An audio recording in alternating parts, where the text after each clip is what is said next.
Hello ladies and gentlemen, and welcome to Easy Mode, the show where I review games, provide informative first impressions and analyse design decisions in video games. Like a large sum of you, Crash Bandicoot is my favourite game series. The charismatic marsupial was the reason my interest got taken away from real life activities such as school and friends, and focused more towards gaming and geek culture. I still routinely indulge in my Crash Bandicoot habit, and fondly enjoy the titles of every playthrough. So you can just imagine my amazed expression when I saw the first glimpse of gameplay from Vicarious Vision's modern remake, titled the NSane Trilogy. There has been a large sum of first impression videos uploaded on this subject, but I decided to provide a clear analytical approach to the game's key concepts as opposed to just rambling my personal ideology. In this video I aim to cover graphic display, environment design, the character model, gameplay and graphics user interface. After all of this, I'll then provide a simple, clear-cut conclusion on my opinion. Firstly, let's cover display. The original Crash Bandicoot was outputting at a resolution of 320 by 240. This is the same resolution that Blambeer's Nuclear Throne displays at. If Vicarious Visions was to develop the assets to a 1-to-1 scale to the original designs, they would be left with large areas on the side of the screen that lack any information. Because of this, to evolve the title into modern resolutions and aspect ratios, their team decided to create a large sum of additional environmental assets that can fit in the empty space. With this additional information, the game manages to output at 1080p and run smoothly at a capped 30 FPS. This is very impressive and is easy to accomplish due to the linearity of the title, which in turn allows the team to fully control rendering and loading of assets throughout gameplay. Secondly, the team have managed to develop crisp and alive environments for the first level of the game, Insanity Beach, and the 18th level, Heavy Machinery. From looking at the levels, I'm incredibly impressed with the overall lighting structure of the scene and their overall composition of the assets.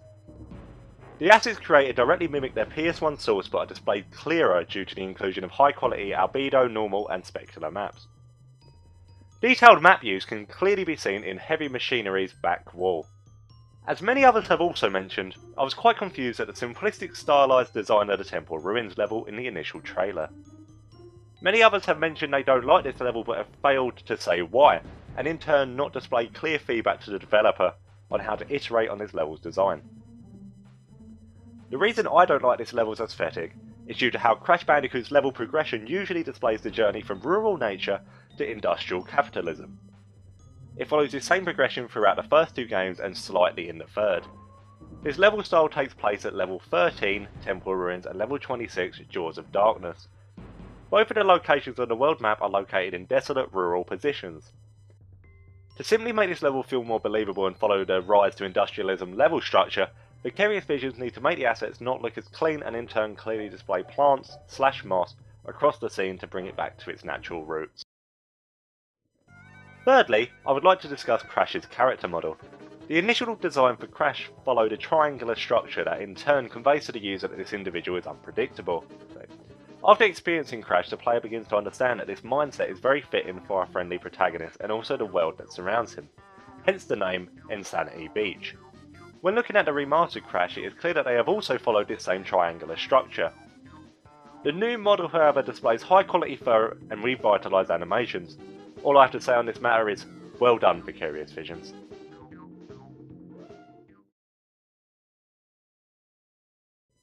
Next I'm going to discuss gameplay. The original Crash Bandicoot was responsive and allowed for the player to navigate a lush landscape with ease. This high quality control setup made the player feel as if every mistake was their own fault and in turn provides the player with a good user experience throughout the title. The gameplay's overall simplicity when it comes to goals and rewards without ever displaying a tutorial is incredible and should be done more in modern media. The player learns on their own that getting every box provides a gem, etc. From looking at the remake, it is clear that the tight control scheme is intact. Additional reward structures and challenges have also been added to the first two games in the form of everyone's favourite time trial challenges from Warped. Vicarious Visions have also worked hard to make the trilogy a more unified experience via improved saving systems and a uniform main menu. You should also be very proud of your missed box end level animation that takes place at the end of every level in Crash Bandicoot 1. For succeeding where so many thought you'd fail, I congratulate you on this section, Vicarious Visions. Lastly, I'd like to discuss the graphics user interface. The GUI looks exactly how you'd expect, a high quality 3D rendered asset projected into the world when needed. The only issue I actually have with the graphics user interface is when the player picks up a Wumpa fruit. As the player collides with the asset translates to the upper left of the screen. The asset, however, still projects a shadow onto the world, and this clearly shows that the model is moving to a completely different location in the graphics environment, before its destroy script is executed. To combat this, I would recommend to Vicarious Visions to create a variable that is changed as Crash hits the asset. As the variable changes, an if statement should run that stops projection of shadows into the world from that asset instance, and in turn would maintain player immersion due to this visual bug not existing. I am also happy with how they have uniformly included the boxes left display at the end of Crash 1. All in all, I liked the graphics user interface, although there are still bugs that need to be tweaked. My favourite part about the graphics user interface in Crash Bandicoot is how it's visually displayed inside of the world by the end box, and they have perfectly displayed that. In conclusion, I am very happy with the work that has been done on this project so far.